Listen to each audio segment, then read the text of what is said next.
tu vairs nevari normāli izdzīvot Amerikā tā kā kādreiz 20 gadus atpakaļ. Tas ir jau izdzīvošanas jautājums, pamatvajadzības.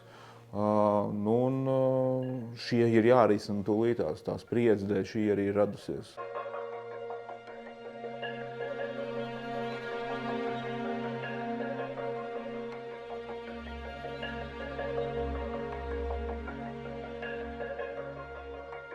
Kurš ASV prezidenta kandidāts būtu labāks Latvijai un kurš, tavuprāt, uzvarēs?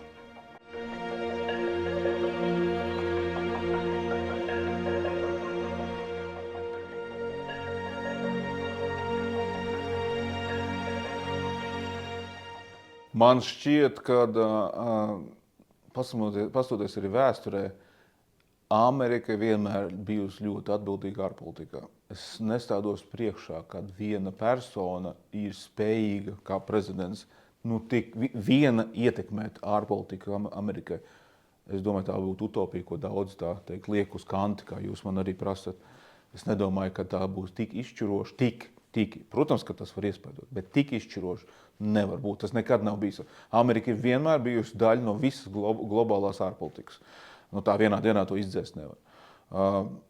Cīņa ir sīva. Domāju, ka McDonald's gājiens, Trumpa McDonald's gājiens ir mūsdienu sociālmedijos vismaz noteikti atstās kādu iespaidu. Tas bija ļoti labs mārketinga triks un perfekti parādīts. Bet es domāju, ka būs ļoti sīvi, kad kaut kāds veselais saprāts ņems virsroku. Kamala Harris tad būs. Bet ļoti, ļoti minimāli, bet būs. Domāju, ka visos iznākumos būs grūtāk. Kāpēc? Tāpēc, kad man pašam ir ļoti daudz draugu un kontaktu arī vēl joprojām ar Ameriku, un es jūtu, ka tās alkas pēc iekšpolitikas sakārtošanas būs vienam vai otram prezidentam kā numur viens prioritāte jāliek. Sakārtot iekšējais samulsusies spriedze nav atrisināma ar ārpolitiku. Varbūt ir, kā Putins to dara, protams, uzsāc kariņu kaut kur, bet būs ļoti liela aizņemtība ar iekšpolitiku, un tas ir negatīvs signāls Ukrainai, jebkurā gadījumā, un arī Latvijai.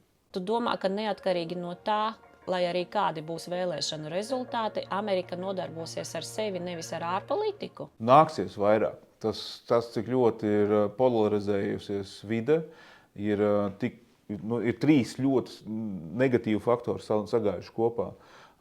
Pirmkārt, veselības sistēma ir vienkārši aizgājusi jau traģiskā stratosfērā, kas jau vairs neapmierina standartu vidus mēra amerikāni. Viņam tas ir kritiski palicis. Mājokļu cenu jautājums, studentu kredīti.